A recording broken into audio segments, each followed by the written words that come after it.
नमस्कार, मी Rohidas, AR news आणि DP news मध्ये आपल्या सर्वांचं स्वागत।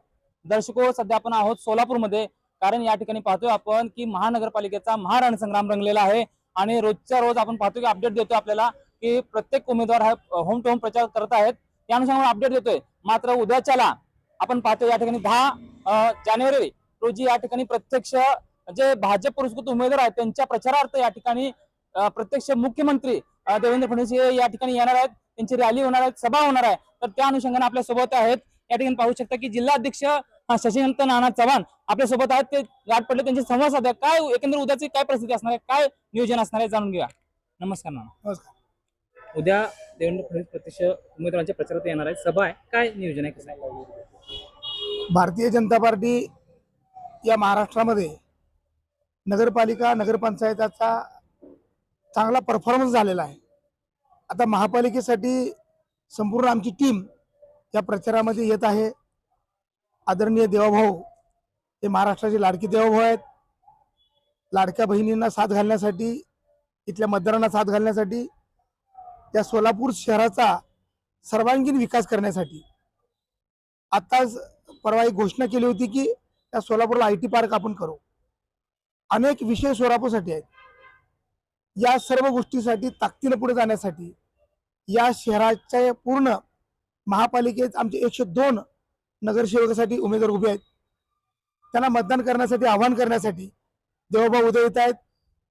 आता ग्रामीण म्हणून या शहराचा संपूर्ण जिल्ह्यामध्ये कुठल्या ना कुठल्या माध्यमातून संपर्क आहे, व्यापाऱ्याशी संपर्क आहे, नातेवाईक आहेत, मित्र कंपनी आहे, पक्षीय बरेचसे नेते मंडळी ओळखीचे आहेत। कुठं ना कुठं आपला हातभार लागावा म्हणून आम्ही ग्रामीण पण या शहराच्या मतदानाच्या प्रक्रियेमध्ये सहभाग देतोय। देवभाऊंचं स्वप्न आहे या महाराष्ट्रातला प्रत्येक जिल्हा, प्रत्येक महापालिका ही ताकदीने उभी राहिली पाहिजे, या शहराचा विकास झाला पाहिजे, हे स्वप्न घेऊन या ठिकाणी येत आहेत आणि मतदारांना साथ घालतायत। उद्या किती वाजता आहे सभा आणि कशाबद्दल नियोजन आहे? 11:45 देवभाऊ स्टेजवर येतील। या शहरातल्या 102 नगरसेवकांना आम्ही आव्हान केलेलं आहे। ते सर्व मंडळी साधारण 11च्या दरम्यान हे HD हायस्कूल जे आहे हरिभाई देवकरण त्याच्या मैदानावरती आपण सभा घेतोय। किमान 15,000 मतदार या ठिकाणी बसतील अशी व्यवस्था या ठिकाणी केलेली आहे। एकंदरीत आपण आता फिरताय, काय परिस्थिती, काय तुम्हाला चर्चेतून एकूणच 1200 उमेदवारांची मागणी या महापालिकेच्या निवडणुकीसाठी होती। त्यात आपण 102 नगरसेवकाचे उमेदवार उभे केलेले आहेत।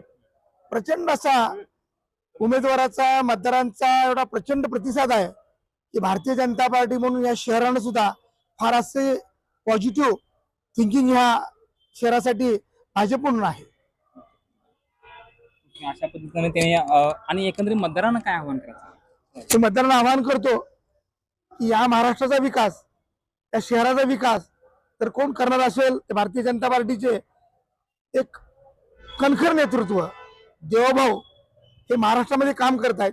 केंद्रामध्ये नरेंद्र मोदी भारतीय जनता पार्टीचे सरकार आहे, महाराष्ट्रामध्ये भारतीय जनता पार्टी सरकार आहे, या जिल्ह्याचे पालकमंत्री भारतीय जनता पार्टीचे आहेत, या महापालिकेमध्ये नेतृत्व सुद्धा भारतीय जनता पार्टीचं असलं पाहिजे आणि त्यासाठी सर्व मतदारांनी भारतीय जनता पार्टीच्या सर्व 102 उमेदवारांना ताकदीने निवडून दिलं पाहिजे अशी इच्छा भारतीय जनता पार्टी जिल्हाध्यक्ष म्हणून मी करतो। हे होते जिल्हाध्यक्ष शशिकांत नाना चव्हाण आपल्यासोबत संवाद साधला। उद्याच्याला देवेंद्र फडणवीस मुख्यमंत्री प्रत्यक्ष भाजप पुरस्कृत उमेदवार त्यांच्या प्रचारात येणार आहे। अशा पद्धतीने उद्याच्याला नियोजन त्यांनी कशा पद्धतीने आहे ते सांगितलं आणि मतदारांना आवाहन केलं की या ठिकाणी सर्व मतदारांनी भाजप पुरस्कृत जे उमेदवार आहेत त्यांच्या पाठीशी राहावं आणि विकासाला साथ द्यावी। तर दर्शको, आपण वेळेवर अपडेट्स देणार आहोत महानगरपालिकेच्या निवडणुकीच्या अनुषंगाने, तरी पाहत राहा, अपडेट राहा, AR न्यूज, DP न्यूज। धन्यवाद।